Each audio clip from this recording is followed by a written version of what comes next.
scoping question to find out why the federal government-funded National Centre for Immunisation Research and Surveillance is not present at estimates.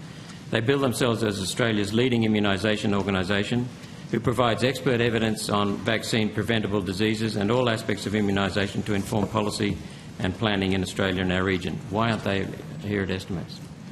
Well, Senator, they're not an agency of the Commonwealth. They are they're a research institute, in fact, and they do some work for us in relation to surveillance and research into immunisation, as their name suggests. We do have the chair of the ATAGI online. If he does not work at NCIS, but NCIS is a very strong supporter of the ATAGI work. So if there was a question specifically in relation to that.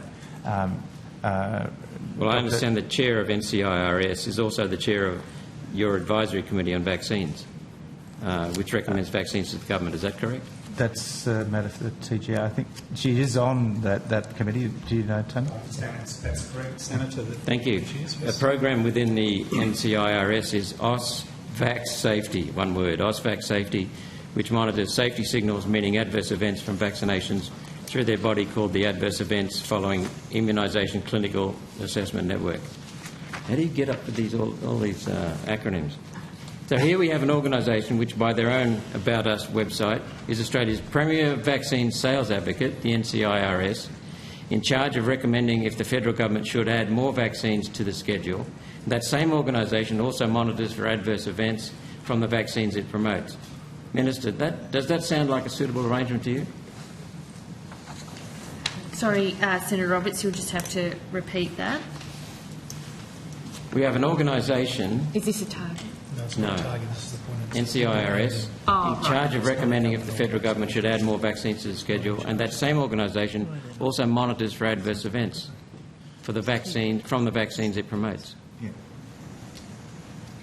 And so it advocates for vaccines, and it supposedly monitors for the events. But it's not part of the regulatory framework of government. The TGA is the main provider of information about adverse events of vaccination. NCIS does run something. It's actually on behalf of New South Wales Health, as I understand it, but we can take that on notice. And TGA provide your reports regularly online. Yep, so in addition to both the Minister and Professor Kelly, the TGA undertakes both approval and post-approval monitoring of adverse events associated with approved goods, and we do produce and publish the database of adverse event notifications. I don't know whether Elspeth Kay, our Assistant Secretary from the Pharmacovigilance Branch, would have anything to add.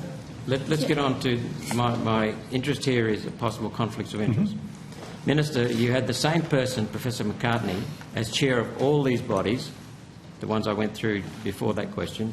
Should the person that promotes new vaccines be a different person to the one looking for harms caused by the vaccine? You seem to set up Professor McCartney as some sort of vaccine queen. Is it correct that Professor McCartney has received $65 million in research grants over the last 5 or so years? And if so, what were those research grants for, and what body of work did those grants produce, if anything? Could I have that on notice? Well, I think I can answer some of those. Kelly might be able to answer. Give me the grants list. Can I just notice? say, as a general rule, I do think it's unfortunate that individuals are named in this way with no right of reply in the context that you're raising this. But anyway, I'll just put that on the record. So Professor McCartney is she's the, I don't know if it's CEO or what it is, of NCIS. She is an expert, a world-recognised expert in immunology and infectious diseases. She's a paediatrician who works at Westmead Hospital. So she has multiple hats. She's part of an advisory group for the Minister. Professor Kelly. Yes. I'm not interested in her qualifications. I want to know her research grants and conflicts of interest. I think it's deeply relevant to the aspersions that you're. I want to know her research grants. Having about her. I want to know role. her research grants and how much money she's received. So, if I could just finish, Senator, she is, as you've said, a chair of an advisory committee to the TGA, who advises the TGA, does not make decisions. She is a member of ATAGI, which is an advisory group for the Minister, does not make decisions. In terms of research grants, we have the NHMRC here, but they might need to take that on notice. She probably has other sources of funds. I can't talk to the 65. Could I get the answers on notice, please?